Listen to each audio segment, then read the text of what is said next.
Do you think there's a lack of communication between police and people that are getting stopped?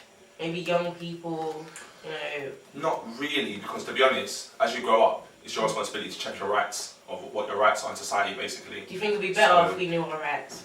Of course it would be better, of course, but I think it's the police's responsibility to explain to you your basic rights, because that's standard anyway. But I think it's also your responsibility to go out there when you turn 16 and know that you're no longer, even though you live in your mum and dad's house, you're no longer a child anymore, because you left school now. And when you're walking the street, basically, if you do get stopped and searched, that could be a possibility to happen to anybody. So it's best you know your rights on the road before you even attempt to I know it might sound a bit silly, but before you even attempt to leave your house. Do you know what I mean? Because if you're in a situation you don't know what your rights are, then you're caught up. The police could just abuse his rights on you, and then or it could be a thing of where the police is doing his job, and you might think that he's being a bit too harsh, when in reality he's doing his job. So there's not really much you can really say.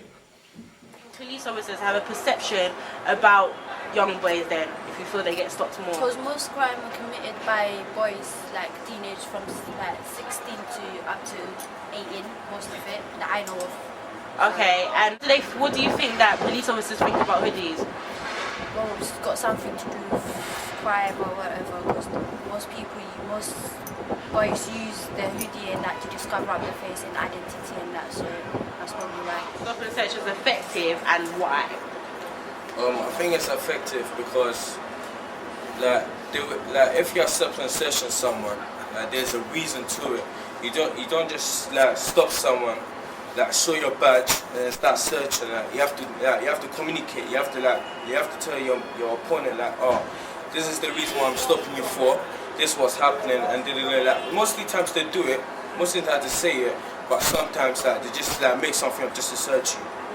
Just say the truth, and search me. And when you're searching me, there's a limit. Have you ever been stopped and searched? No, not myself. Not personally, but I've been with people who have been. Do you feel that it's fair that girls don't get stopped as much as boys, or do you feel that it is fair? Well, obviously you have women, but a lot of the time it's not always women around. But they normally say it in pairs, like a man and a female, but it's not a lot of the time I just see men travel around. I just think they got all the equipment to do the best thing to find out. Let's say airports, do you need to if you go to another country, you don't really need to take off all your clothes. If you got a bomb, whatever, you don't need to take off all your clothes. So if they can do it at airports, I don't know why they can't do it at police stations, or why the police can't do it like that.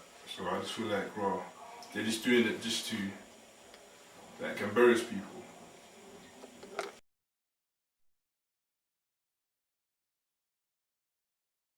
The message to my staff is really this. I would encourage them to use stop and search where the intelligence supports the use of stop and search, i.e. where there's violent crime, robbery, street crime. I want my officers to use stop and search. But when they use that power, they need to be cognizant of the impact it has on the public, particularly the young community.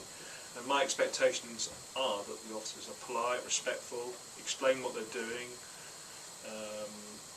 use their powers correctly, lawfully, proportionately, and then the person who's been stopped and searched may not like it, but at least they understand why, and they feel they've been treated appropriately and respectfully.